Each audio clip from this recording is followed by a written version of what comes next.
Essa é a NVI, eu achei uma R$37. A nossa Cintia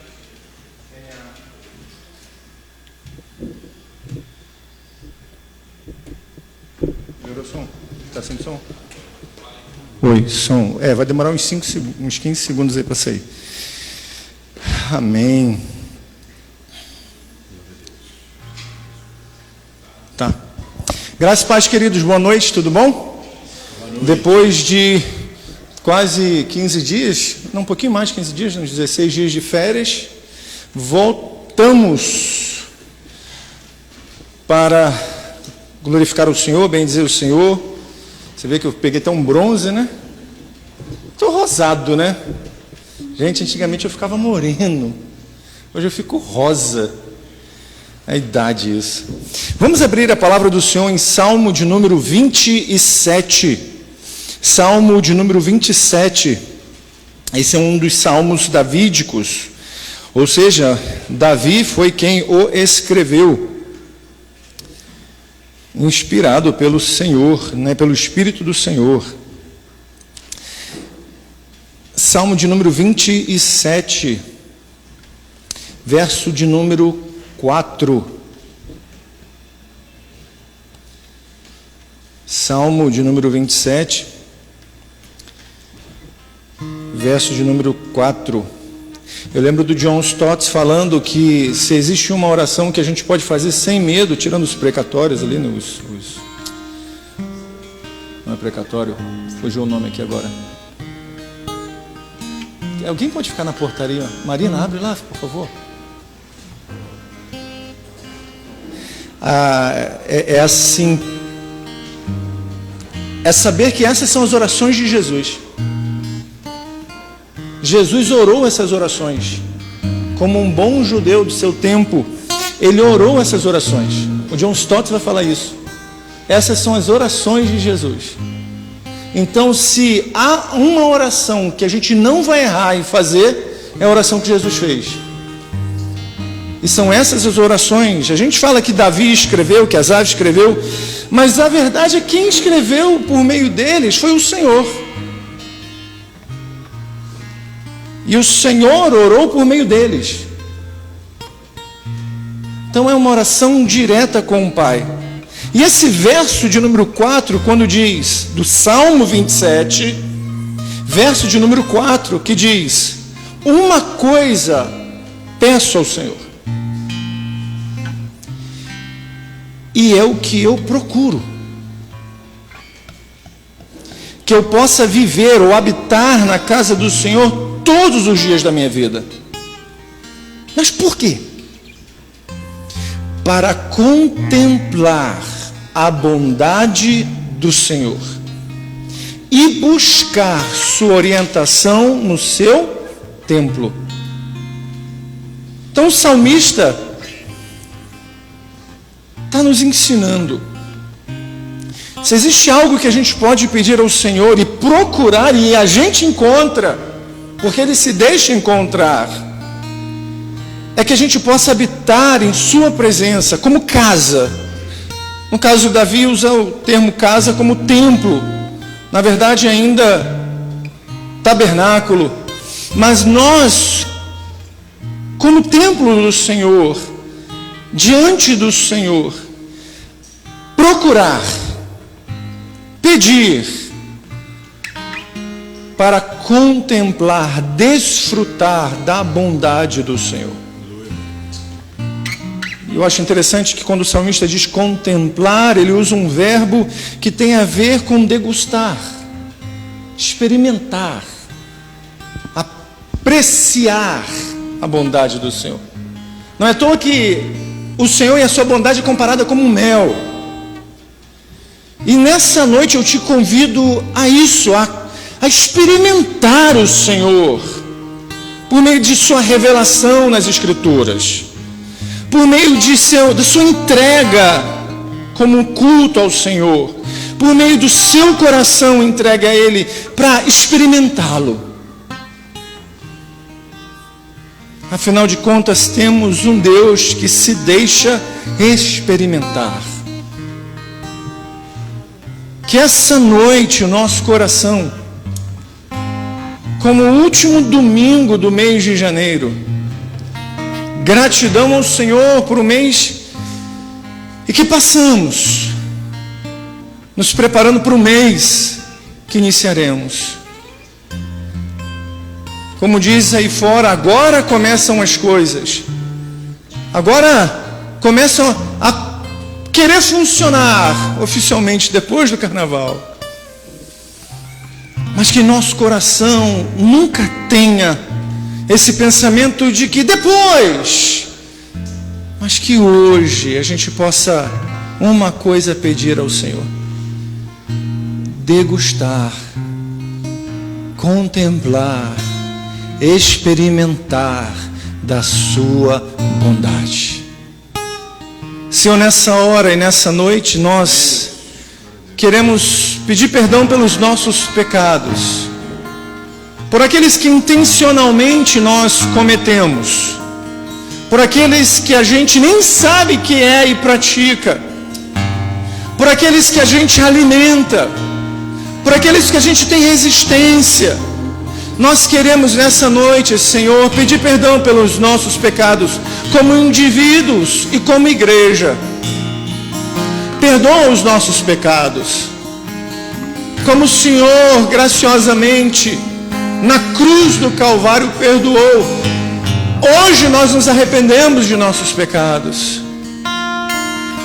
e queremos desfrutar do Senhor, queremos nos doar ao Senhor, porque nós damos o que temos, e o que temos é o Senhor em nós, a sua obra em nós, o seu Espírito em nós, e nós queremos mais desfrutar do Senhor, até que venha aquele dia e que conheceremos o Senhor como somos conhecidos, em que veremos o Senhor face a face e desfrutaremos eternamente da sua bondade. Hoje é a noite da sua bondade para conosco, porque o Senhor nos permite estar aqui cultuando ao Senhor, na beleza da sua graça e da sua majestade. Então nós nos alegramos, estamos alegres, estamos regozijantes, porque no Senhor temos alegria e paz, no Senhor temos a beleza da tua plenitude, no Senhor temos a tua bondade, do Senhor temos o Senhor. Que essa noite nosso coração esteja cheio de gratidão, cheio de alegria, para externalizar e expor a este Deus que é tão bom e que nos permite estar em sua presença para todos sempre e poder pedir. Queremos degustar, queremos experimentar mais da sua bondade, Jesus.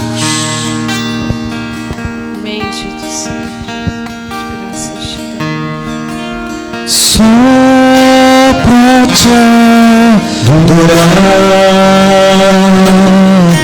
e fazer teu nome grande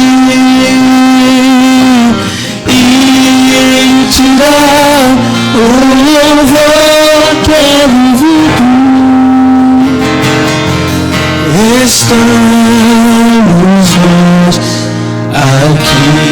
Mais uma vez, nossas vozes. Só pra te adorar e fazer seu nome grande e te dar o louvor que é devido. Estamos nós aqui. Estamos nós aqui. Vamos juntos louvar o Senhor com alegria nessa noite, amém?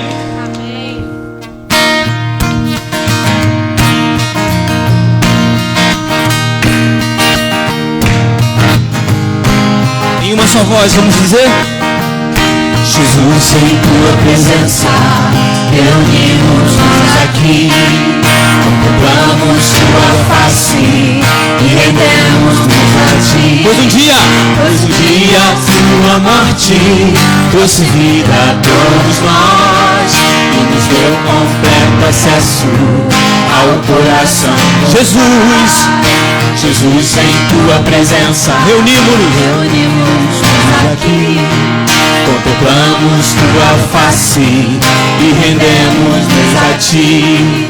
Pois um dia a sua morte trouxe vida a todos nós e nos deu completo acesso ao coração.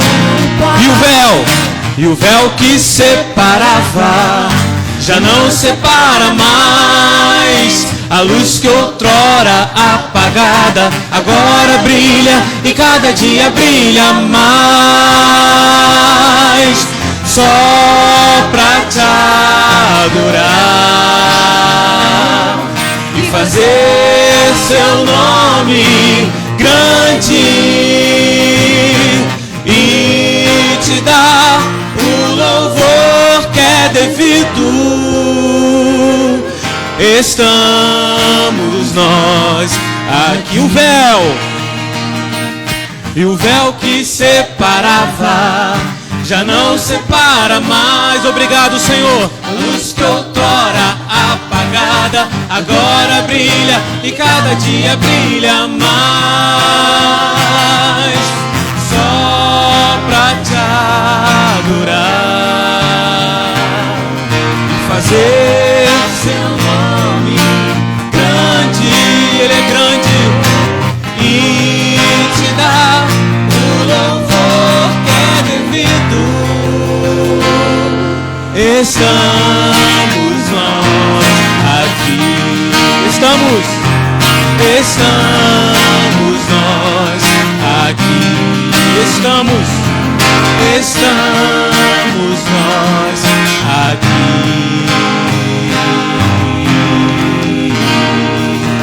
Louvado seja o nome do Senhor. Grande tu és, Senhor. Nós te louvamos como tua igreja. Nós te agradecemos e nós clamamos a ti.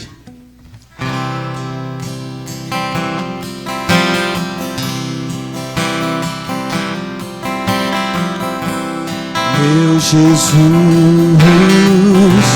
Salvador, outro igual não há. Todos os dias quero louvar as maravilhas de teu amor. Consolo,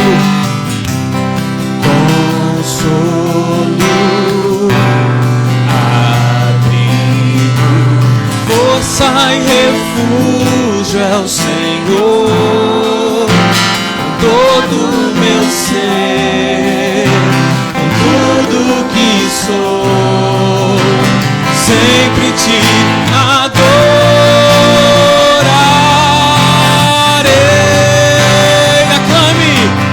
Aclame ao Senhor toda a terra e cantemos o teu majestade, louvores ao Rei. Montanhas se prostrem e ruge aos mares ao som de teu nome.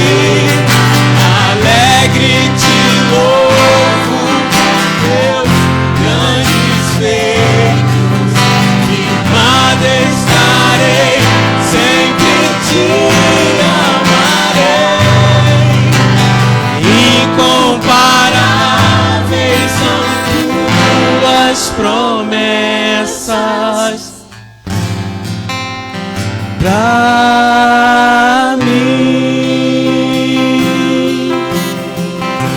Vamos com toda a nossa força dizer: meu Jesus, Salvador, outro igual não há.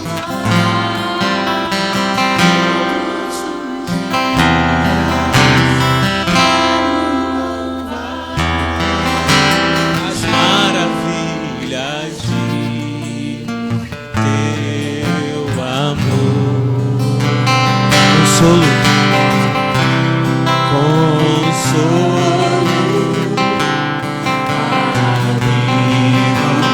força e refúgio ao Senhor, com todo o meu ser, com tudo que sou, sempre te adorarei.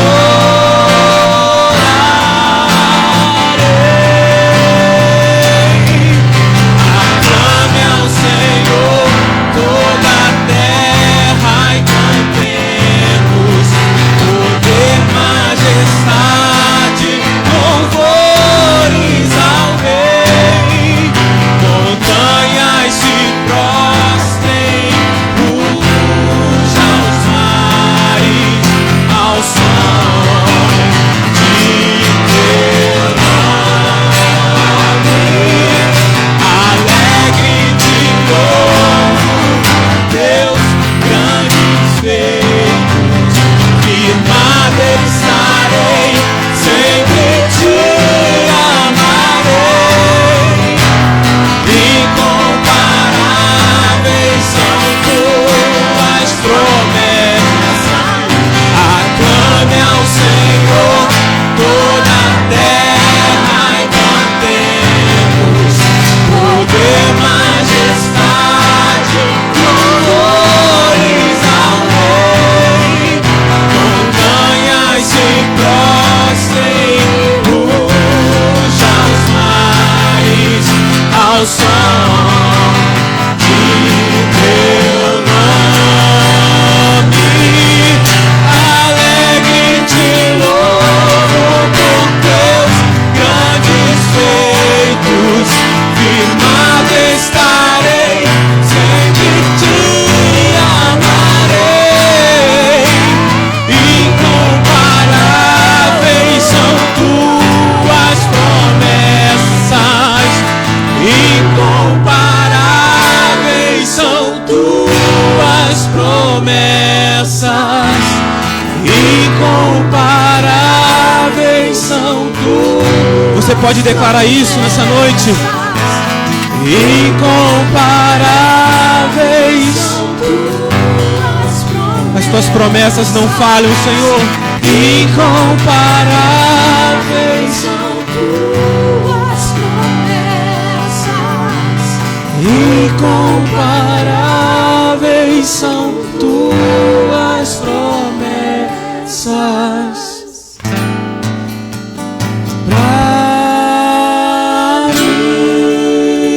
mim. Aleluia. Santo é o teu nome, Senhor. Nós te louvamos, te engrandecemos. O teu povo clama por ti, Senhor. O teu povo te adora. E continuaremos a louvar, Senhor, e a sua bondade.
Na escuridão, tua presença me conforta. Você pode declarar essas verdades. Sei que és meu Pai e amigo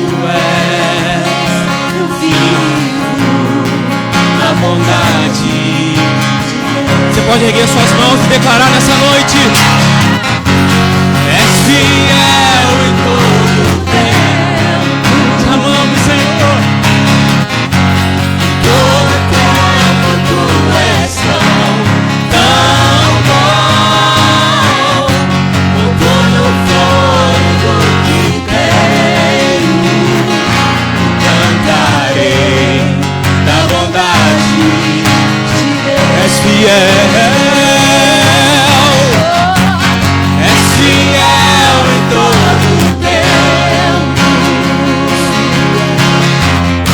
Em todo o tempo tu és tão bom. Com todo o fôlego que tenho, cantarei da bondade de Deus.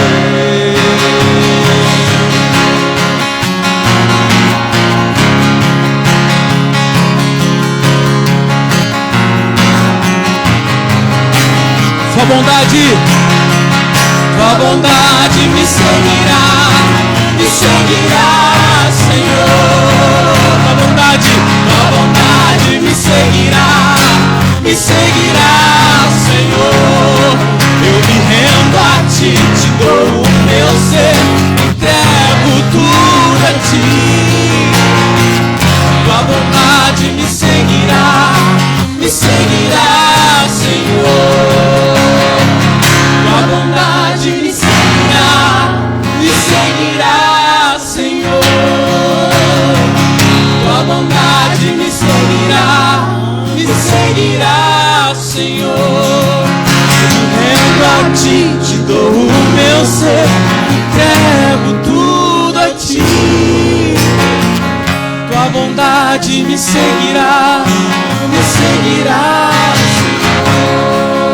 Vamos suas vozes dizer: és fiel em todo o tempo. Em todo o tempo tu és tão bom. Com todo o fôlego que tenho, eu cantarei da bondade de Deus.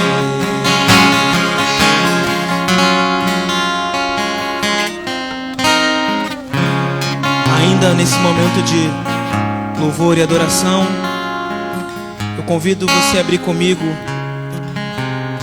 a palavra do Senhor em João capítulo 3, versículo 16. João capítulo 3, versículo 16, e diz assim: porque Deus amou o mundo de tal maneira que deu seu Filho unigênito, para que todo aquele que nele crê não pereça, mas tenha vida eterna. Nesse momento nós estamos no período das ofertas, e eu convido a você que está conosco a experimentar desse amor em seu coração, e que você possa estar colaborando. Sabemos que não é por força, não é por violência, não é intimidando, não é só pelo valor da necessidade que a obra tem, mas a gente é ensinado aqui nessa casa que o nosso coração precisa estar voltado a ser um coração doador, um coração voluntário, um coração que tem amor, assim como Deus amou o mundo e enviou o seu Filho, entregou. Que nessa noite esse amor invada seu coração, que você entenda que, ainda que haja necessidade, você não precisa fazer por necessidade, mas sim por gratidão, e que essa gratidão possa se materializar em bênção e nessa oferta. Amém? E nesse período que vai estar passando os envelopes, nós estaremos louvando mais uma canção nessa noite.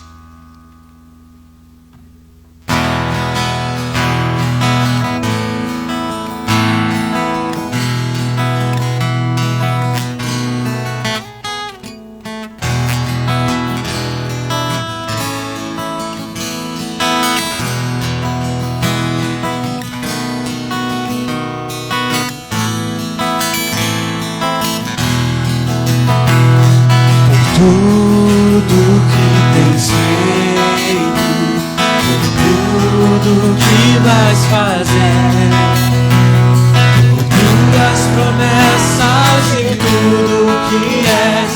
Eu quero te agradecer com todo o meu ser. Por tudo que tens feito, por tudo que vais fazer, por tuas promessas e tudo que és. Quero te agradecer com todo o meu ser. Te agradeço, meu Senhor.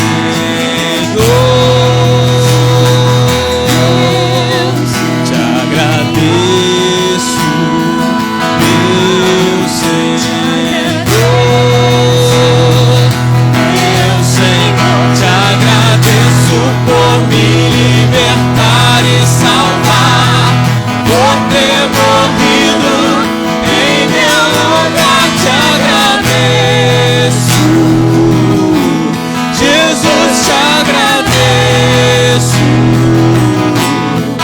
Eu te agradeço, te agradeço, te agradeço por me libertar e salvar, por ter morrido em meu lugar. Te agradeço, Jesus, te agradeço. Eu te agradeço, te agradeço.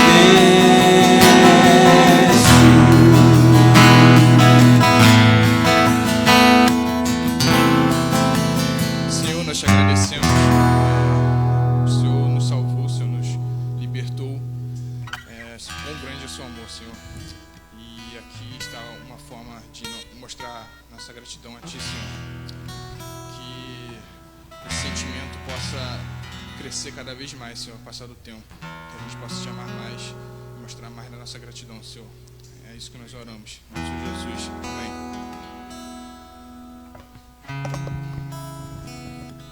Amém. Amém.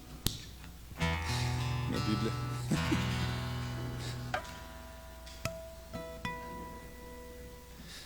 Nesse momento nós estaremos orando, intercedendo ao Senhor, clamando ao Senhor para aqueles que estão enfermos, adoentados, necessitados de uma intervenção divina. Oraremos pelas autoridades. E eu gostaria que vocês, no mesmo Salmo de número 27, no verso de número 7, lê-se comigo, Salmo 27, verso de número 7, que diz assim: ouve a minha voz quando clamo, ó Senhor, tem misericórdia de mim e responde-me. Ouve a minha voz quando clamo, ó Senhor, tem misericórdia de mim e responde. O salmista está dizendo que o Senhor ouve quando Ele diz: tem misericórdia de mim. Tem misericórdia de mim. E quando nós oramos ao Senhor, nosso Deus, por meio de Jesus Cristo, nós cremos que Ele ouve. E às vezes a gente pode até fazer um caderninho de oração, porque a gente tem a tendência de orar e esquecer das nossas orações. E quando alguma coisa é respondida, a gente não lembra que orou. E a gente pode estar vivendo hoje aquilo que a gente orou há algum tempo atrás. Havia um grande homem que todas as suas orações eram escritas e anotadas. E aí dizem que as 1000 orações respondidas por Deus. Comece a anotar, comece a escrever as suas orações. Lembro até aqui da esposa do reverendo Luiz Carlos, quando a gente foi fazer a mudança da casa deles. tinham 2 caixas de cadernos, e eu, gentilmente, abri e falei assim, caramba, oração, ela falou assim, são as minhas orações, eu escrevo todas as minhas orações. 2 caixas, que eu peguei, enorme, com caderninhos de oração. E às vezes você coloca ali o nome de alguém que você está orando, intercedendo. E é bom quando a gente descobre que o Senhor realmente responde às orações. Pois Ele responde.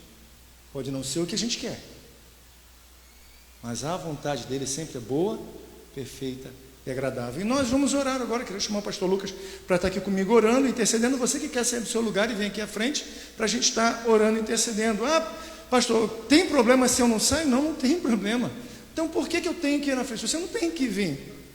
Você vem com gratidão ao Senhor por crer que sair da inércia é bom. Pai, nós estamos aqui mais uma vez, como igreja, alcançada pela sua graça, alcançada pela sua misericórdia, lavados pelo sangue do Senhor, pelo sacrifício vicário de Cristo, na cruz temos acesso direto ao Senhor. E é por isso que sabemos que quando oramos, a nossa oração chega ao Senhor da maneira correta, porque temos o Espírito do Senhor transformando essa oração de forma correta, porque não sabemos nem como convém orar. Por isso, nessa hora, Senhor, nós primeiramente pedimos misericórdia. Misericórdia. Misericórdia por aquilo que estamos enfrentando e não sabemos lidar. Misericórdia porque muitas vezes a nossa oração é uma oração de desespero. Nós louvamos ao Senhor porque o Teu Espírito leva de forma correta, e temos um sumo sacerdote que diuturnamente e eternamente está à Tua direita intercedendo por nós. Então, Pai, ouve o clamor da mãe, ouve o clamor do pai, ouve o clamor do irmão, da irmã, ouve o clamor dos Teus filhos e de Tuas filhas, e intervém, Senhor, com graça, liberta quem precisa ser liberto, cura quem precisa ser curado, dê discernimento para quem precisa de discernimento, dê direção para quem está sem direção. Faz, Senhor, o coração aquecer com o Espírito do Senhor, convertendo os corações de quem precisa ser convertido. Traz perdão para quem precisa de perdão, traz arrependimento para quem precisa de arrependimento. Traz, Senhor, a Tua cura para a vida de cada um que aqui se encontra, para a vida daqueles que estamos orando e intercedendo, para aqueles que estão acamados ou estão em casa, debilitados, fragilizados, ou com qualquer que seja o problema, desanimados. O Senhor nunca disse que caminhar a caminhada de fé era fácil, mas o Senhor também nunca disse que caminharíamos sozinhos. O Senhor está conosco, e o Senhor é Deus de perto e Deus de longe. Pedimos, Senhor, pela cidade de Cabo Frio, que está tão largada, Senhor, que não tem tido, Senhor, o cuidado. A gente anda pelas ruas e não vê guardas municipais, a gente anda pelas ruas e vê exploração. Toca no governo dessa cidade, Senhor, toca nos vereadores. Acaba, Senhor, acaba com a corrupção. Levanta homens e mulheres comprometidos com o cuidado dessa cidade, assim também desse estado, Senhor, e dessa nação.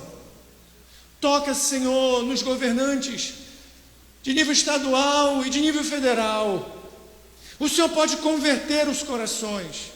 O Senhor pode trazer o que está em oculto, a fim de que haja transformação. E nós oramos ao Senhor e sabemos que o Senhor, no tempo oportuno, há de intervir. Traz paz a essa nação, traz prosperidade, meu Pai, a essa nação, porque tem sido difícil para nós, para os pobres, difícil, a cada semana, a cada mês, ver que cada vez que vai ser ao mercado, menos se compra. Traz, Senhor, condições à vida dos Teus filhos e Tuas filhas, pela Tua misericórdia, no nome de Jesus, nós oramos. Amém. Amém. Pode sentar em nome de Jesus. Queridos, temos visitantes, sejam bem-vindos.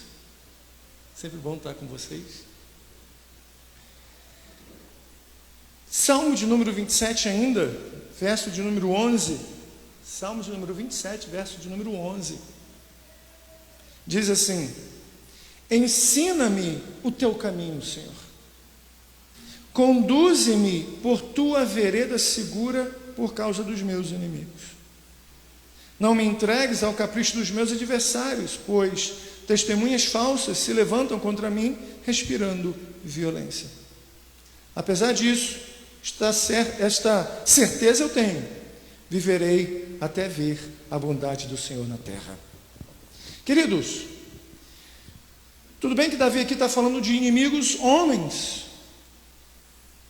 O que mais na frente somos ensinados que esses homens são instrumentos utilizados e usados por potestades e principados.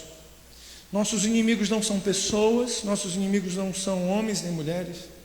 Nossos inimigos podem ser muito mais sofisticados, muito mais sofisticados. E é pelo ensino da palavra, e é pelo ensino do Senhor que aprendemos o caminho correto, no caminho correto, na vereda segura, andar.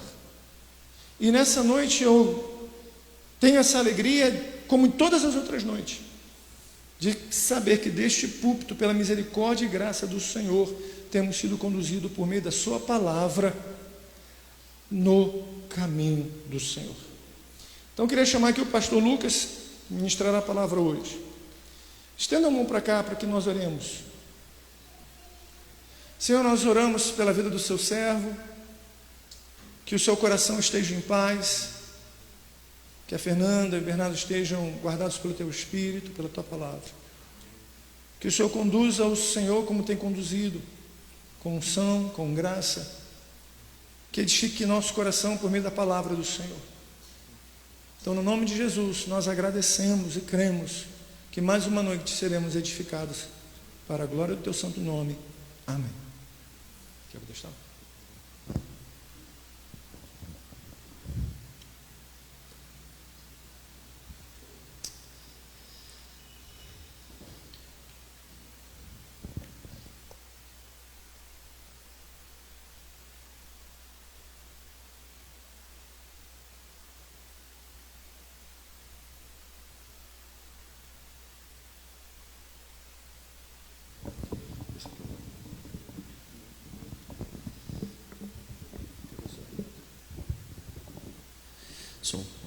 Boa noite a todos. Que a graça do nosso Senhor Jesus Cristo esteja com todos nós. Amém. Depois desse momento onde nós ouvimos sobre a bondade de Deus, a fidelidade de Deus, as promessas de Deus, e nós vamos falar sobre isso nessa noite. E falar sobre promessa é uma coisa um tanto quanto complexa para a gente em nível de caráter humano, né? Porque promessa, esperança, eu acho que todos nós aqui em algum momento fomos desiludidos em relação a isso. Tínhamos esperança que algo fosse acontecer e não aconteceu, foi nos feita uma promessa por alguém que não foi cumprida, e o Provérbios 13:12 tem um texto que fala sobre isso, que a esperança adiada faz adoecer o coração. E dentro da perspectiva humana isso ocorre corriqueiramente conosco. Nós somos frustrados de muitas maneiras e de muitas formas, e a nossa esperança ela se esvai, mas ao mesmo tempo nós cantamos aqui hoje que o Senhor é fiel, que o Senhor é bondoso e que o Senhor tem suas promessas. E eu queria conversar com você, meditar com você nessa noite sobre a esperança que nos foi proposta. A esperança que nos foi proposta. Nós temos por alguns meses refletido sobre esperança, e hoje, nesse encerramento de série sobre esperança, eu quero meditar um pouco mais com você sobre, dentro dessa perspectiva, a esperança como algo futuro que vai ser consumado, mas diferentemente da nossa relação, da nossa esperança com todas as outras coisas que não estão relacionadas com o juramento de Deus, tem a ver com algo imutável e com algo certo. E eu quero que você abra comigo em Hebreus capítulo 6, e é o texto que eu quero meditar com você nessa noite, Hebreus capítulo 6. Nós vamos ler do verso 13 ao verso 20, em que há muitas verdades preciosas para nós. Toda a palavra de Deus tem verdades preciosas. E aqui nessa porção do livro de Hebreus, o autor de Hebreus fala coisas muito objetivas e claras a respeito do juramento de Deus, a respeito de algo que Deus prometeu fazer.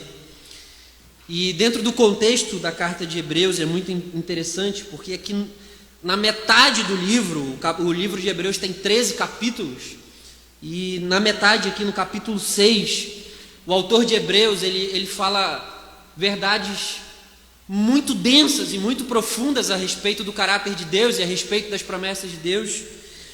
E isso é interessante porque, à luz desse contexto, o autor de Hebreus, toda a carta de Hebreus é uma carta onde o autor ele faz comparações entre a antiga aliança, a nova aliança, entre todos os ritos e todas as cerimônias e todas as pessoas que estavam envolvidas na antiga aliança, e agora com os ritos e as cerimônias da nova aliança e com o mediador dessa nova aliança. Então, ele fala sobre a antiga aliança, sobre o sumo sacerdote, sobre Moisés, e ele vai falar que Cristo agora é superior a Moisés, que Cristo é superior aos anjos. Ele fala isso no capítulo 1, porque os anjos foram o meio pelo qual Deus deu a lei, que estava relacionado com a antiga aliança.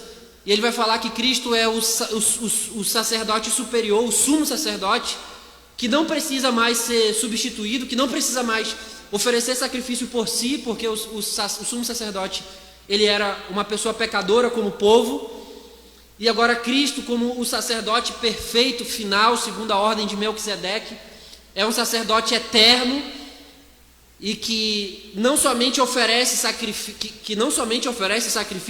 mas oferece a si mesmo como sacrifício perfeito, final, completo, definitivo. E no meio disso tudo, alguns cristãos hebreus estavam sendo tentados a voltar aos antigos rudimentos.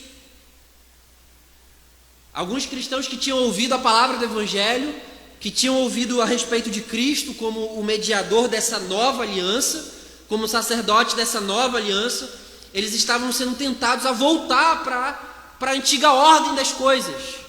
Eles estavam sendo tentados a voltar a oferecer sacrifícios. A antiga aliança. No verso 11 do capítulo 5, o autor de Hebreus, ele diz o seguinte: a esse respeito temos muitas coisas a dizer, coisas difíceis de explicar, porque vocês ficaram com preguiça de ouvir, vocês se tornaram indolentes, pois quando vocês já deveriam ser mestres, levando em conta o tempo decorrido, vocês têm novamente necessidade de alguém que lhes ensine quais são os princípios elementares do oráculo de Deus. Vocês passaram a ter necessidade de leite, não de alimento sólido. No verso 4 do capítulo 6, ele diz: ora, é impossível aqueles que uma vez foram iluminados, provaram o dom celestial, se tornaram participantes do Espírito e provaram a boa palavra e os poderes do mundo vindouro e caíram, sim, é impossível outra vez renová-los para o arrependimento, visto que de novo estão crucificando para si o Filho de Deus, expondo a zombaria. Então, o que era cair? Era voltar para esse antigo sistema que estava passando. Era voltar para os ritos da antiga aliança que estavam caducando, que estavam se tornando obsoletos, que não tinham mais poder e eficácia, de fato e de verdade, de reconciliar os homens, de perdoar efetivamente os homens e de expiar e remover os pecados. Porque o autor de Hebreus diz que tudo isso é sombra do que viria, porque a realidade está em Cristo.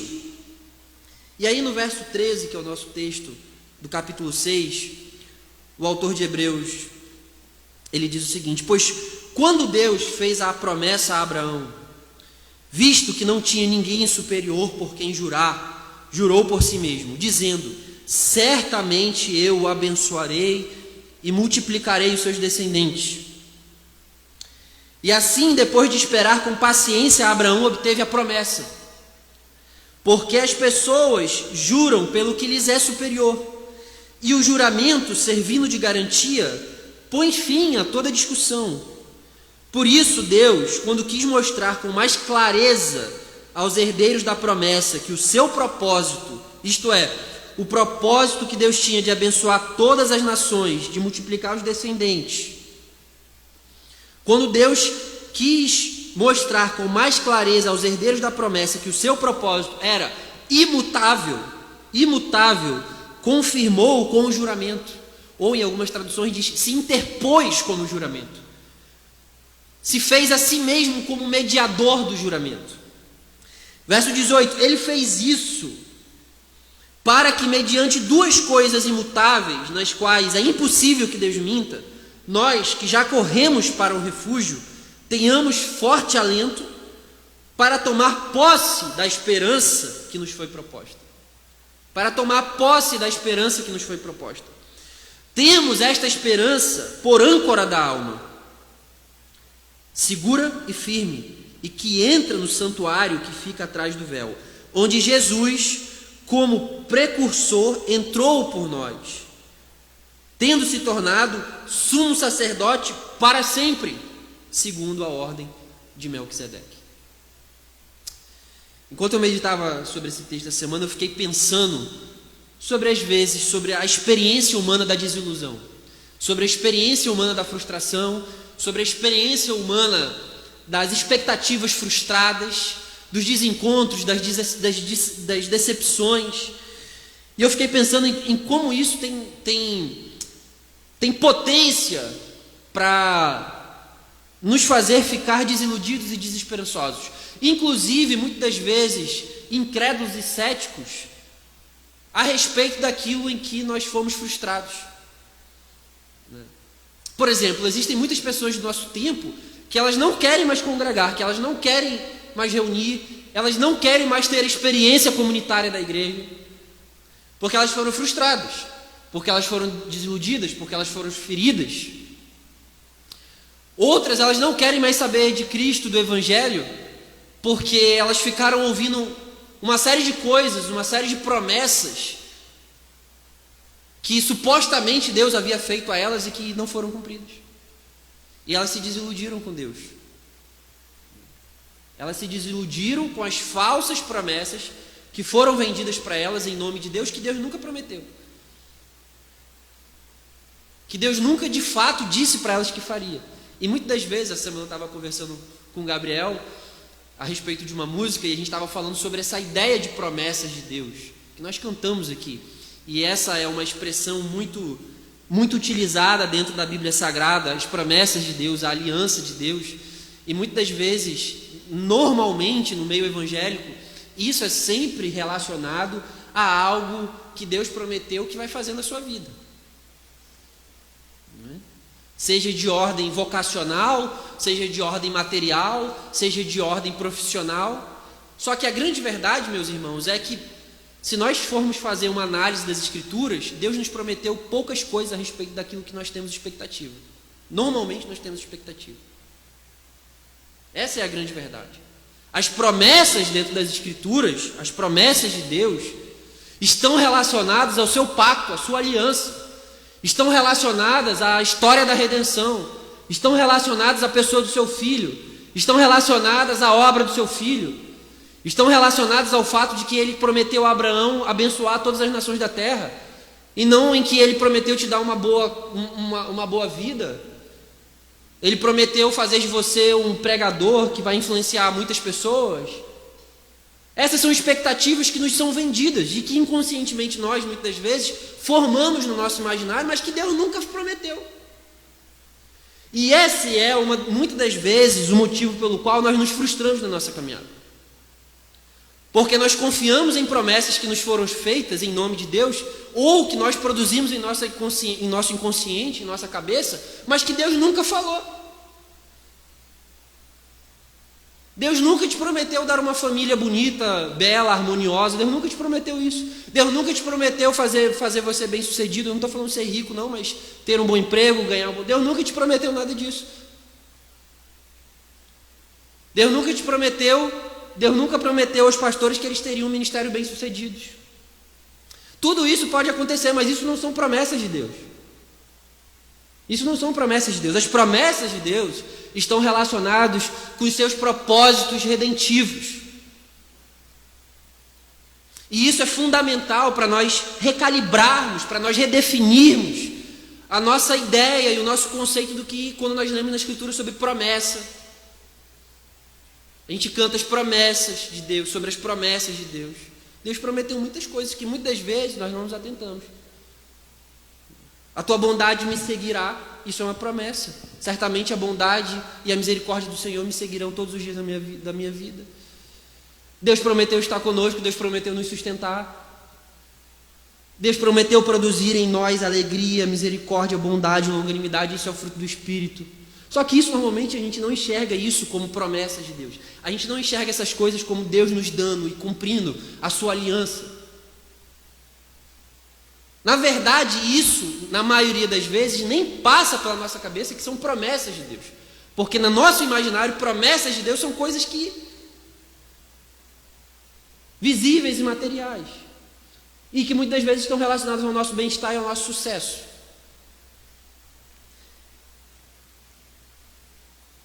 Mas o autor de Hebreus fala aqui sobre uma esperança que nos foi proposta.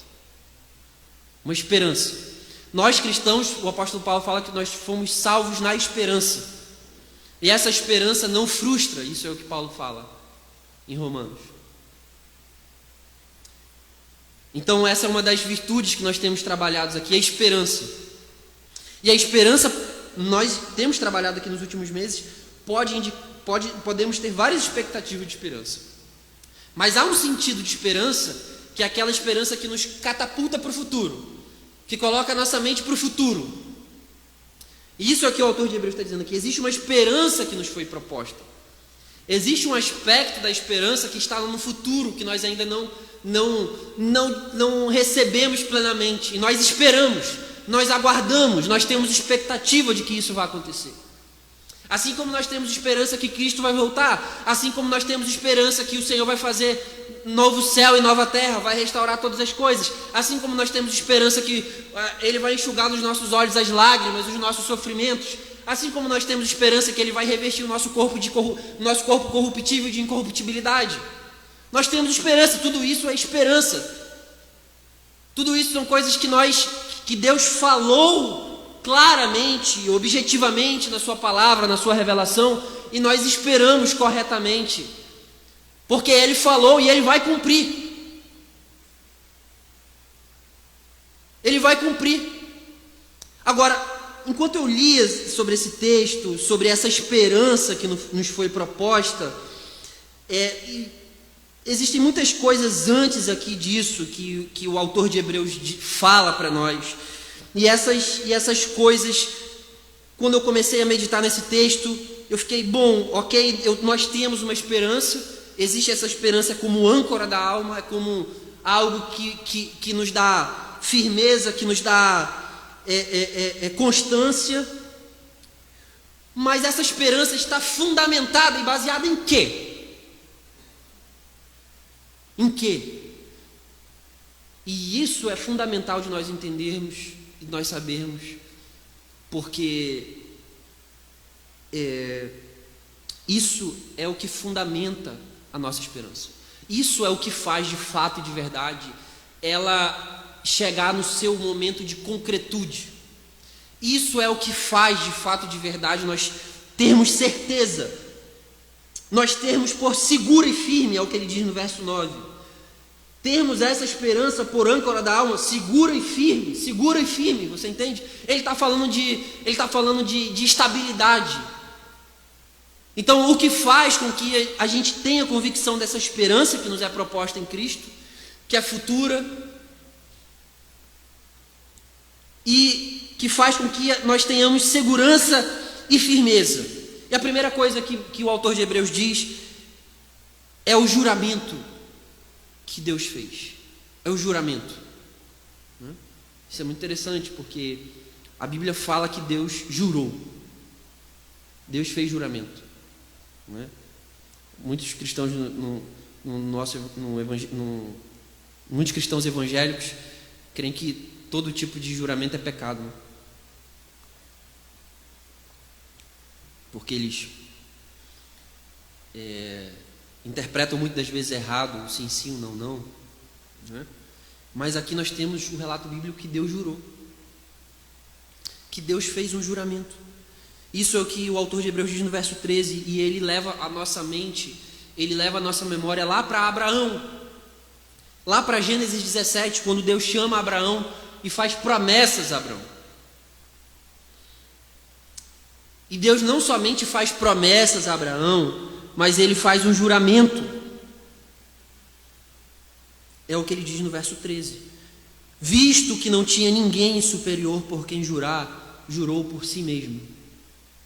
Jurou por si mesmo, dizendo: certamente eu o abençoarei e multiplicarei os seus descendentes. E no verso 15, nós lidamos com a realidade de que, de fato, Deus cumpriu essa promessa, porque diz: e assim, depois de esperar com paciência, Abraão obteve a promessa. O autor de Hebreus usa um exemplo do chamado pai na fé para nos ensinar a respeito da fidelidade de Deus.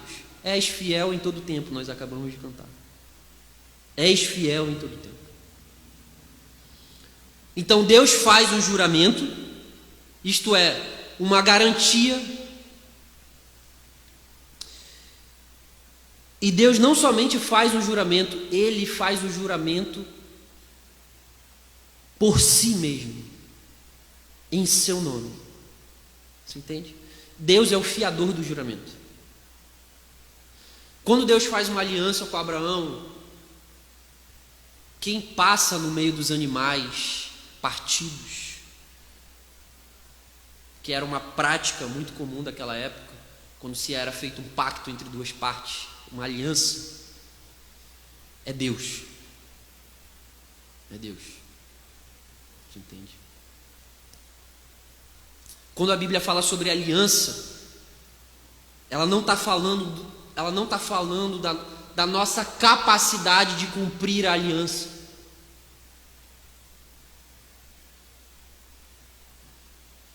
Ela está falando sobre Deus sendo fiel em cumprir a sua aliança.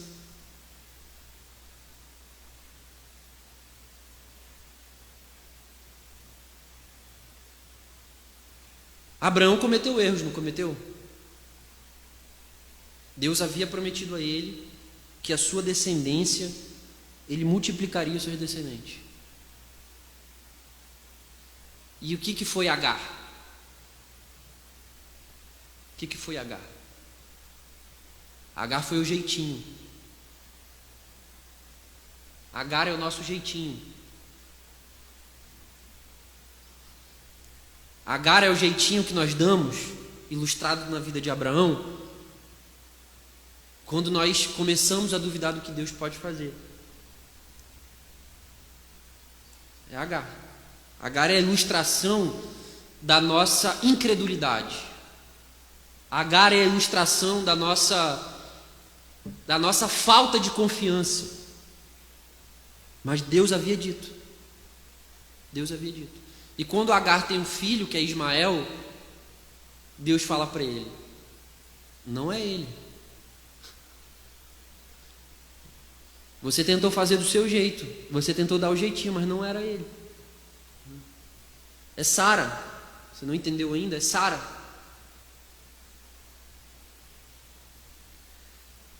No verso 16, o autor de Hebreus vai dizer: e por que o juramento é importante aqui? A palavra juramento, jurar, aparece várias vezes nessa porção. Porque o autor diz: porque as pessoas juram pelo que lhes é superior. Não é? Quando você faz um juramento, isso não é muito uma prática da nossa cultura, do nosso tempo. Mas quando nós fazemos um juramento, a gente faz um juramento baseado em algo que é superior. Por quê? Porque isso garante. Isso garante de fato. Isso é a garantia. Não é? A gente não usa Deus, mas usa a mãe, né? Juro pela mãe. Por quê? Porque a mãe é uma coisa muito importante para a gente. Então, quando você, por exemplo, vai numa instituição bancária, ela pede um fiador, o que ela está pedindo? Ela está pedindo alguém que garanta. Se você não garantir, essa pessoa vai garantir. O fiador é a pessoa garantidora de que, se você não cumprir a sua parte, ele vai se responsabilizar. Isso é fundamental para nós entendermos o que o autor de Hebreus está dizendo. As pessoas juram pelo que lhes é superior, e o juramento servindo de garantia. O juramento servindo de garantia põe fim a toda disputa, a toda discussão. Porque quando duas pessoas vão fazer uma aliança, um pacto, um acordo, é necessário que cada parte cumpra a sua responsabilidade. Agora, quando uma garantia é colocada no contrato, no pacto, na aliança, a disputa ela é encerrada. Porque você tem segurança. Você tem segurança de que a outra parte, que as responsabilidades do contrato vão ser cumpridas. Por isso que o autor de Hebreus diz que o juramento serve de garantia. De garantia. Por isso Deus, quando quis mostrar com mais clareza aos herdeiros da promessa, e isso é muito interessante, porque Deus poderia ter prometido e não ter mostrado com clareza.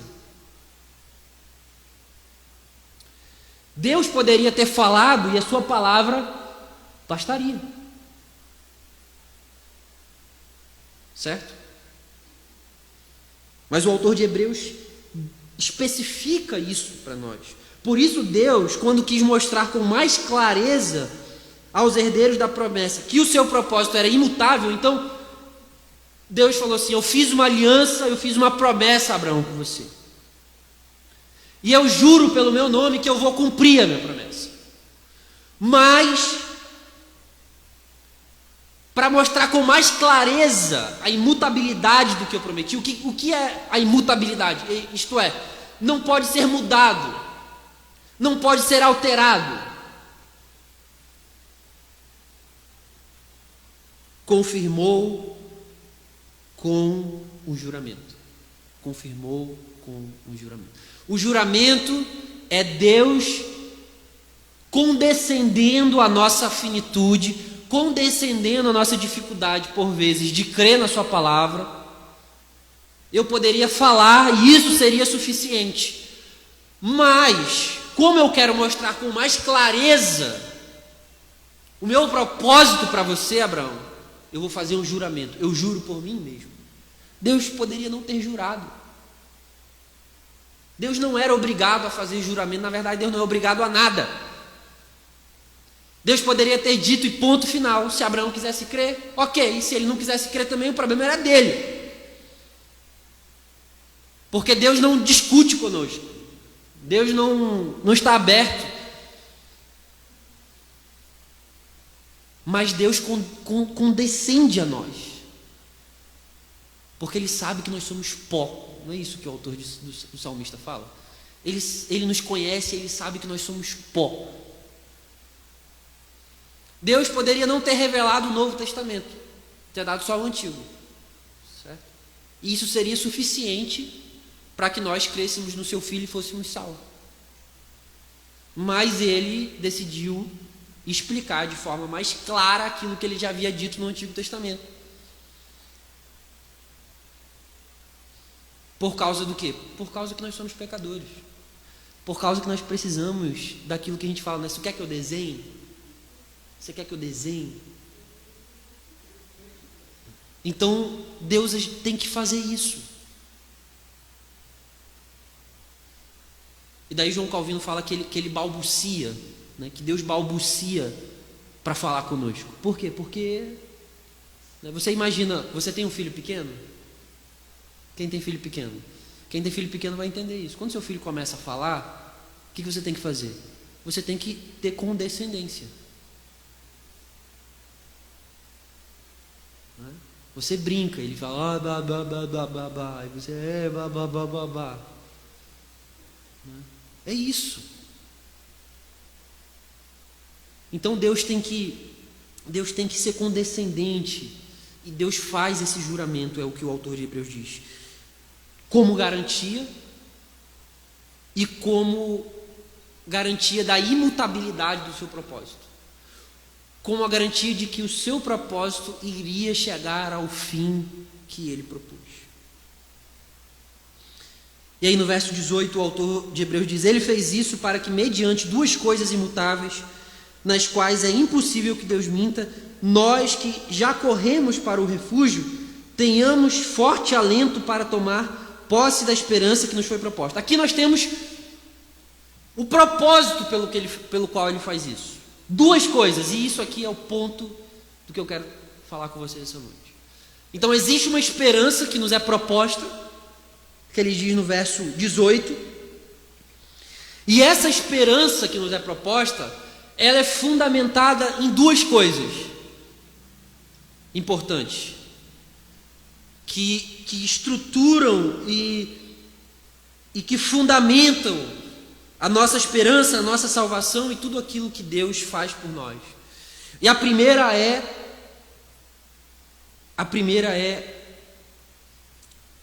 a imutabilidade de Deus.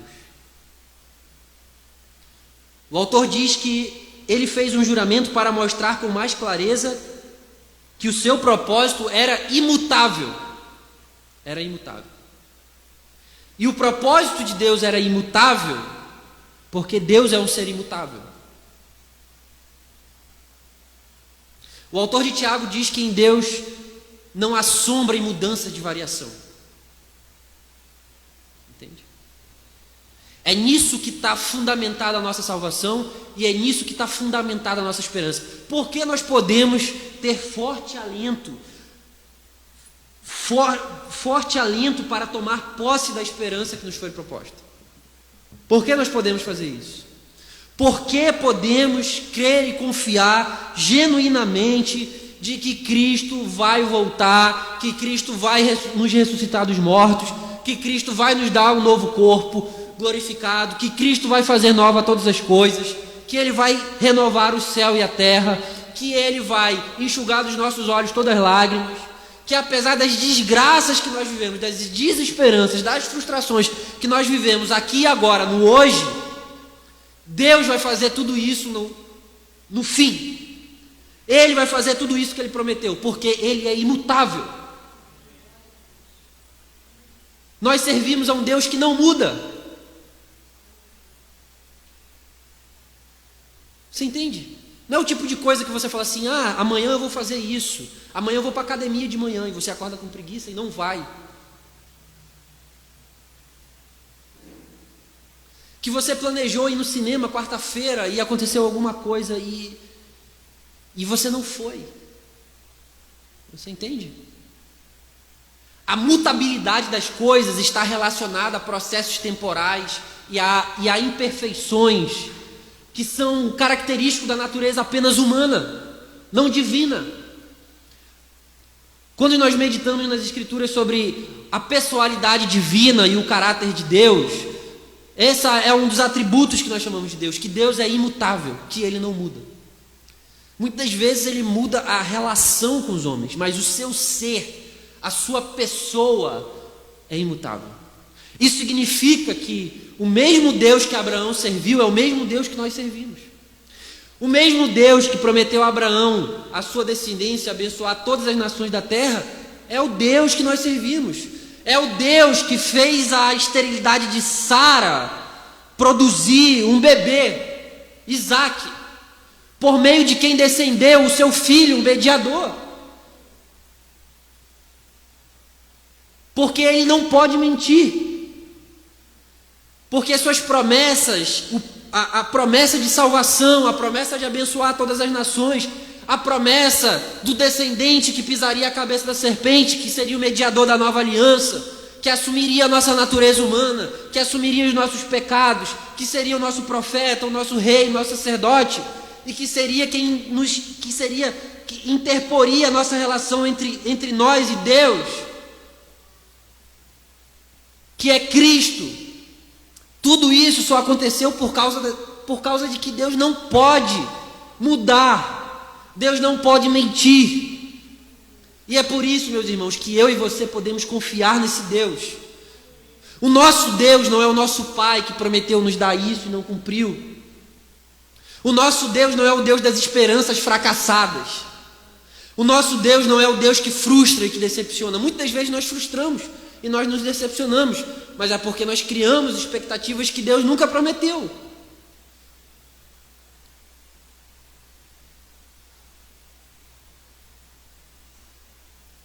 Mas esse não é o Deus das Escrituras. E isso é o que fundamenta a nossa esperança. Você entende? Isso é o que fundamenta.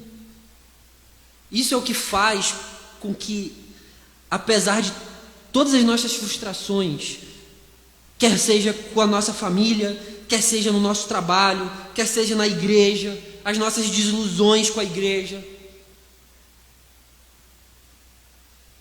isso é o que faz com que a gente continuamos a correr para o refúgio, é o que ele diz no verso 18. E isso é o que faz com que a gente continue tendo forte alento, forte renovo, refrigério, apesar das nossas frustrações, apesar das nossas decepções, apesar dos nossos fracassos. Quando nós tiramos os olhos dessas coisas, de nós mesmos, e colocamos os olhos em Deus e no seu caráter, e na sua pessoa, e nas suas promessas, de fato nas suas promessas, isso é o que nos dá forte alento. Isso é o que nos renova. E não somente nas suas promessas, mas quando nós, em algum momento, venhamos a questionar, será que isso vai acontecer? Porque isso acontece. Porque isso acontece, pode acontecer. Será que essa história mesmo, de Cristo, de Deus é verdade? Caraca, o mundo está uma desgraça há tanto tempo. Mas nós precisamos de lembrar quem Deus é. Quem Deus é. Essas coisas vão se cumprir, essas verdades vão se cumprir, porque elas não foram prometidas por nenhum ser humano. Elas foram prometidas por um Deus que é imutável. Elas foram prometidas por um Deus que não pode mentir. É nisso que fundamenta, e nisso que está fundamentada a nossa esperança. A esperança que nos foi proposta.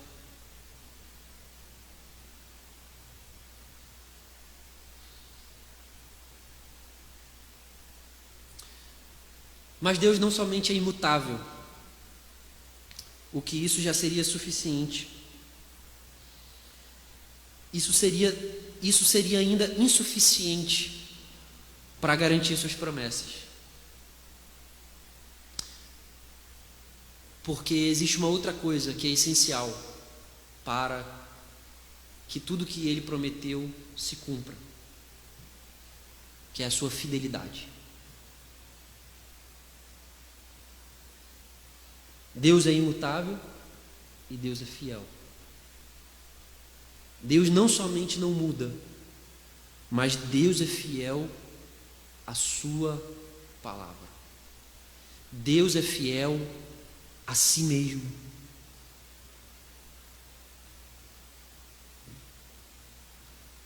A fidelidade de Deus. Isso é o que nós cantamos. Tu és fiel em todo tempo.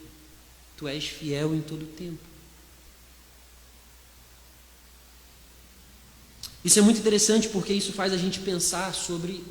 Isso deve fazer a gente reavaliar as nossas expectativas e as nossas frustrações que nós tivemos com Deus. É por isso que boa parte dos problemas dos cristãos do nosso tempo se dá por falta de conhecimento de Deus.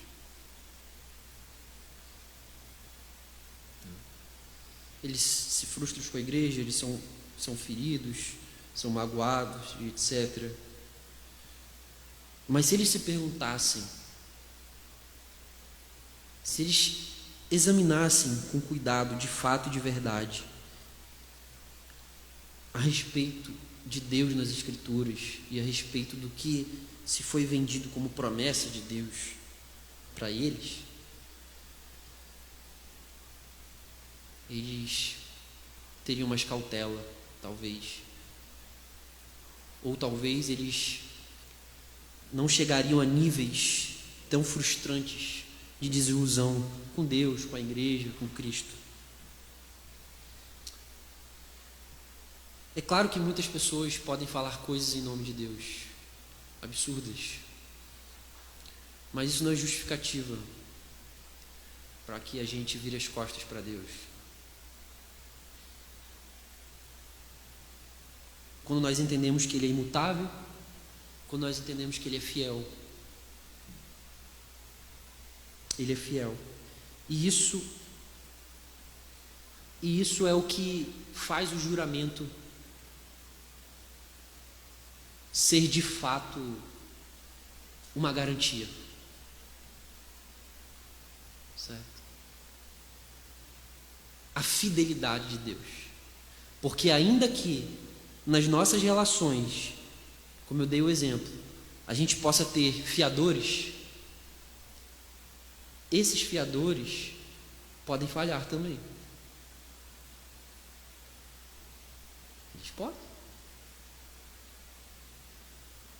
Os fiadores é apenas dentro das nossas relações humanas, dentro dos contratos humanos, eles são apenas mais uma segurança para a outra parte, mas eles não são de fato a prova de que aquilo realmente vai ser cumprido. Ele pode sim entrar em muitos problemas se ele não cumprir, mas ter um fiador ainda não é uma garantia final de que a parte do contrato vai ser cumprida. Ele é um arranjo de segurança. Ele é um arranjo de segurança. Mas com Deus não é assim. Você entende? Deus é imutável, mas além de Deus ser imutável, Deus é fiel. Deus é fiel. E talvez esse seja um dos atributos mais menos compreendidos. A fidelidade de Deus. O fato de Deus não poder negar a si mesmo as suas leis, a sua palavra, as suas promessas. Deus é fiel e Ele vai cumprir o que Ele prometeu. É da sua natureza. E é por isso que a Bíblia fala que Deus não pode mentir. A Bíblia fala que Deus é onipotente, isto é, que Deus pode fazer todas as coisas, mas existem coisas que Deus não pode fazer por causa da sua natureza. Deus não pode pecar, Deus não pode mentir, Deus não pode mudar. Por quê? Porque isso é contra a sua natureza. Isso é contra a sua natureza. E é nisso, meus irmãos, na imutabilidade de Deus e na sua fidelidade, que a nossa esperança está fundamentada. A nossa salvação está fundamentada. Existem muitas palavras aqui nesse texto, enquanto eu revisava, que diz respeito a isso, que diz respeito são expressões utilizadas para mostrar aos leitores de que, olha, isso é certo. Entende? Isso não é uma coisa que pode dar errado. Isso é uma coisa que vai dar certo. Por exemplo, no verso 13 ele fala sobre o juramento. O juramento por si mesmo. No verso 15 ele fala sobre a promessa. No verso 16 ele fala de garantia. No verso 17 ele fala do seu propósito imutável.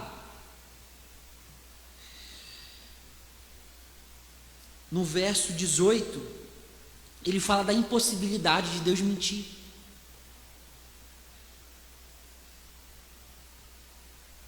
E no verso 20 ele fala sobre Jesus.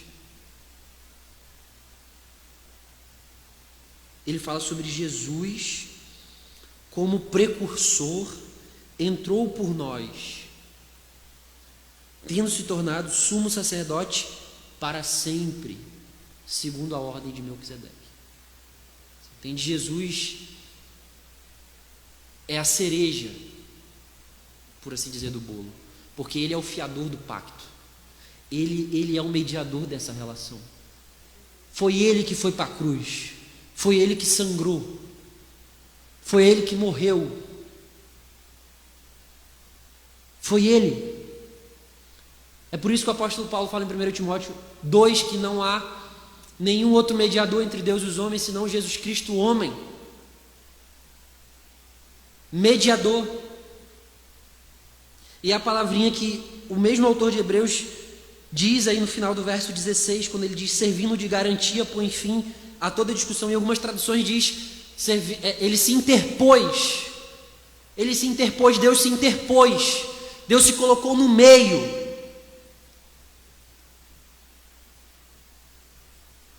Para provar de que eu vou cumprir a minha promessa, eu vou cumprir aquilo que eu disse. Isso não depende da fidelidade de você, Abraão. Isso não depende da sua obediência. Isso depende de mim, da minha misericórdia, da minha graça, da minha bondade. Isso depende de mim. Eu vou fazer. Eu vou fazer, Abraão. E Deus fez. Deus fez. Isaac nasceu, e da linhagem de Isaac veio Jesus Cristo, o nosso precursor, que entrou por nós, nosso representante, o garantidor da nossa esperança, o garantidor final, perfeito e completo, o sumo sacerdote, que veio garantir de forma eficaz, perfeita, completa, que veio realizar, que é a realização da promessa de Deus. De Deus. É nisso que está fundamentada a nossa esperança, a esperança que nos foi proposta. Diante dessas verdades, o que isso tem relação? Bom, isso nos serve de forte alento. Lembre-se disso nos momentos difíceis. Lembre-se disso quando você se sentir desiludido, frustrado, desanimado. Quando alguma esperança sua não foi correspondida. Lembre-se disso. Coloque os seus olhos para frente. Existe uma esperança que foi proposta, que nos foi proposta. E que todas as frustrações, desilusões que nós temos nessa vida não podem ser comparadas, vão ser superadas em grau e natureza pela esperança que nos foi proposta, pela esperança que Deus em Cristo garantiu para nós. É isso que o autor diz. Então, forte alento. Você está desalentado? Lembre-se disso. Lembre-se de quem Deus é. Lembre-se que Deus não muda e lembre-se que Deus é fiel. Lembre-se que Deus não muda e lembre-se que Deus é fiel. E que a prova disso é que Ele mandou o seu Filho, Jesus, como nosso precursor, que entrou por nós, se tornando sumo sacerdote. E que hoje ainda continua a trabalhar no seu ofício sacerdotal, intercedendo por nós, diante de Deus o Pai. Intercedendo por nós. Como nosso mediador e nosso representante. Tenha por essa esperança, que é a âncora da alma, segura e firme. Se agarre nessa esperança. Essa esperança é o que nos dá estabilidade. Essa esperança é o que nos dá segurança, constância, firmeza. A esperança que está baseada nas promessas de Jesus, que está baseado na obra de Cristo como nosso sumo sacerdote. Viva a sua vida com forte alento, um forte alento, um forte renovo de que Deus é imutável, Deus é fiel. E viva a sua vida de forma, tendo essa esperança como segura e firme. Não como uma esperança que vai frustrar. Não como uma esperança que pode ou não acontecer. Mas é uma esperança que está firmada no caráter de Deus. Uma esperança que está firmada na sua pessoa e no seu nome. Porque Ele se colocou como juramento. Ele se colocou como uma parte garantidora dessa promessa. Vamos orar? Senhor Deus, nosso Pai, nós te agradecemos. Te agradecemos porque Tu não podes mentir, Senhor. Te agradecemos porque o Senhor não é como nós. Nós somos seres finitos, pecadores, mutáveis. Ó Deus, com muitas variações. Um dia nós estamos bem, outro dia nós estamos mal. Um dia nós queremos fazer algo, outro dia nós não queremos fazer algo. Mas o Senhor, ó Deus, não está sujeito à nossa finitude. O Senhor não está sujeito à nossa temporalidade. O Senhor não está sujeito às nossas mudanças emocionais e sentimentais. O Senhor é o mesmo ontem, hoje e eternamente. É por isso que nós podemos confiar nas Tuas promessas, é por isso que nós podemos confiar na Tua palavra, e que o Senhor nos ajude a discernir o que de fato é Tua promessa e não é, Senhor. Para que a gente não viva desiludido, para que a gente não viva de forma desesperançosa e frustrada, mas que a gente possa, naquilo que Tu prometeu a nós possamos nos apegar firmemente. Nós possamos nos apegar na nossa esperança futura, Senhor, de que o Senhor vai renovar todas as coisas, de que o Senhor vai consumar a salvação que o Senhor começou, o Senhor vai terminar a boa obra que o Senhor começou, e que a gente possa ter essa esperança, ó Deus, como âncora da nossa alma, de forma segura e firme, porque ela está fundamentada em Ti, Senhor, em Ti, não nas coisas que passam, não nas promessas vazias que os homens muitas vezes nos fazem e não cumprem, mas em Ti, na Sua pessoa e na obra do Teu Filho, nosso sumo sacerdote. Que essas verdades estejam no nosso coração, para o nosso bem e para a Tua glória, é o que nós pedimos, em nome de Jesus, o Teu Filho, nosso Senhor. Amém. Amém. Vamos cantar então com os irmãos esse cântico que fala sobre essas verdades.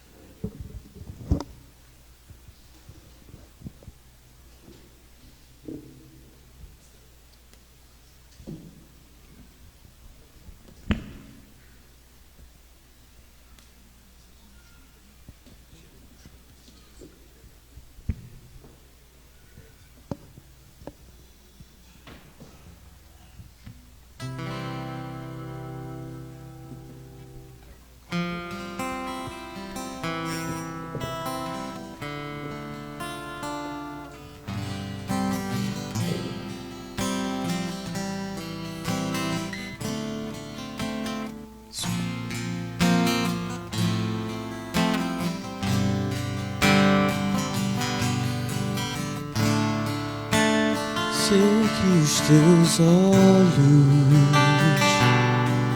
sempre atentos, permanecem em mim.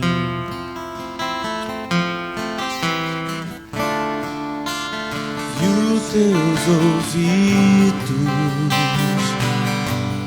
são sensíveis para ouvir meu clamor. Posso até chorar, mas a alegria vem de manhã.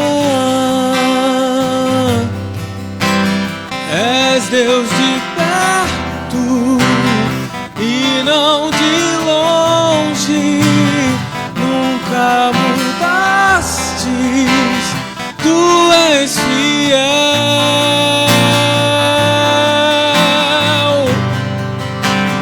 Deus de aliança, Deus de promessas, Deus que não é homem pra mentir. Tudo pode passar, tudo pode mudar, mas tua palavra vai se cumprir.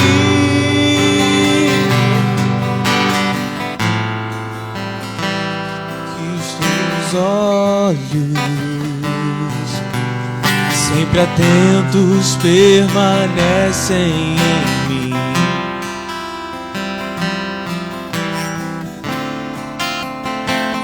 Teus ouvidos estão sensíveis para ouvir meu clamor. Posso até chorar, mas a alegria vem de manhã. És Deus de e não de longe, nunca mudastes, tu és fiel.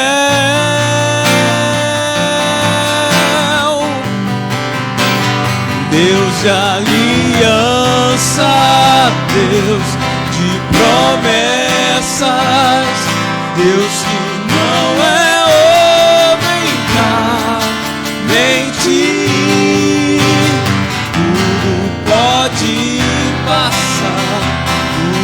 Pode mudar, mas tua palavra vai se cumprir. Deus de aliança, Deus de promessas, Deus que não é homem pra mentir. Tudo pode passar, pode mudar, mas tua palavra vai se cumprir. Posso enfrentar o que for, eu sei que luta por mim. Seus planos não podem ser frustrados. Minha esperança está nas mãos do grande eu sou. Meus olhos vão ver o impossível acontecer.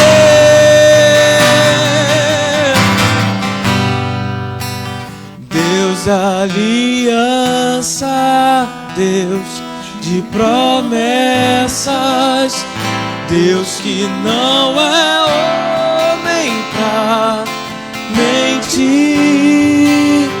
Tudo pode passar, tudo pode mudar, mas tua palavra vai se cumprir.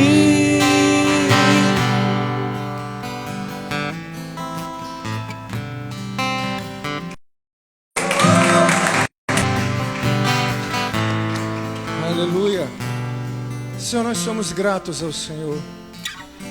Bendizemos o teu santo nome.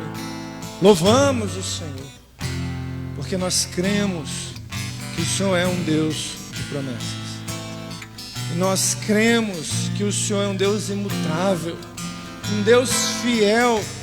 E é por isso que estamos de pé, por causa de quem o Senhor é, da sua obra, da sua graça passada, presente e futura.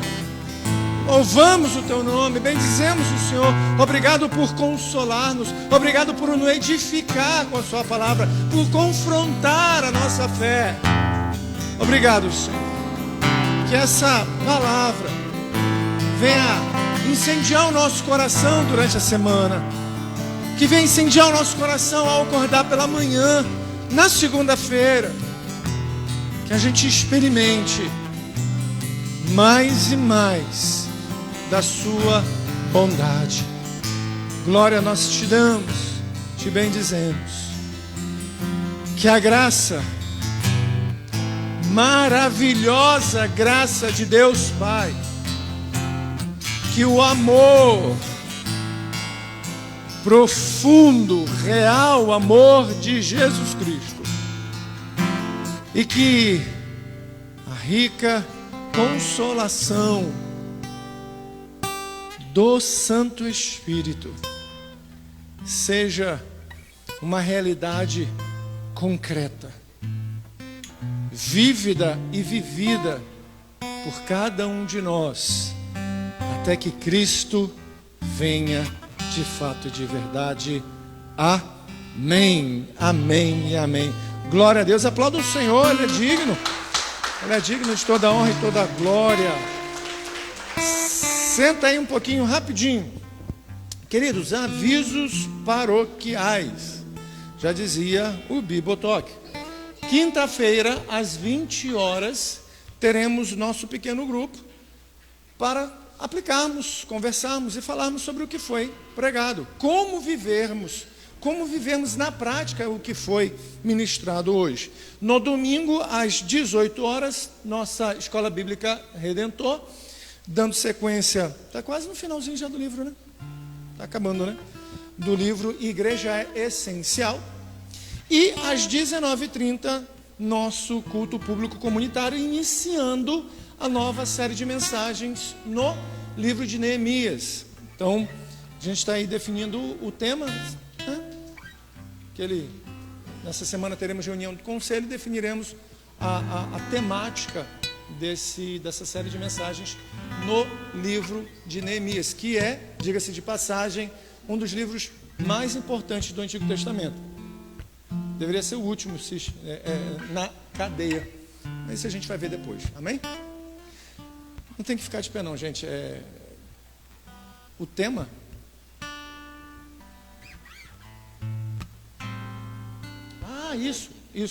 isso. A partir de fevereiro iniciaremos, né, esse ano todo, uma série de treinamentos para homens que quiserem, para mulheres que quiserem, para formação, claro, visando a formação de liderança, diáconos, presbíteros, liderança da igreja de forma geral, não presbíteras, não diáconas, tá bom? Fica claro, a gente acabou de ver isso na EBR. E a gente vai iniciar a partir de fevereiro, essa semana, segunda-feira, a gente vai estar fechando aí quais são os assuntos direitinho, todo o material, como serão os encontros, tá bom? A fim de crescermos para baixo, em alicerce, e que o Senhor seja visto. Amém? Então, você que quer, a gente vai estar definindo tudo direitinho, vai ter todo o material bonitinho, a gente vai estar produzindo esse material para que você vai ler, aprender, estudar, ruminar em casa, e esses encontros que teremos, aí será um encontro para a gente ali botar as coisas inteligíveis para coisas que não foram compreendidas, tá bom? Mais alguma coisa? Né? Amém? Como diria o presbítero Fabinho, pessoal de casa, gente, Bia e Thales de Portugal, Gajo e Gaja, Deus abençoe vocês que estão aí, né? Estão lá em Portugal assistindo de lá, né? Ministério Internacional Redentor, enviando missionários para Leimar, né? Fernando em casa, Rafael, galera, Deus abençoe a todos em nome de Jesus. Fomos!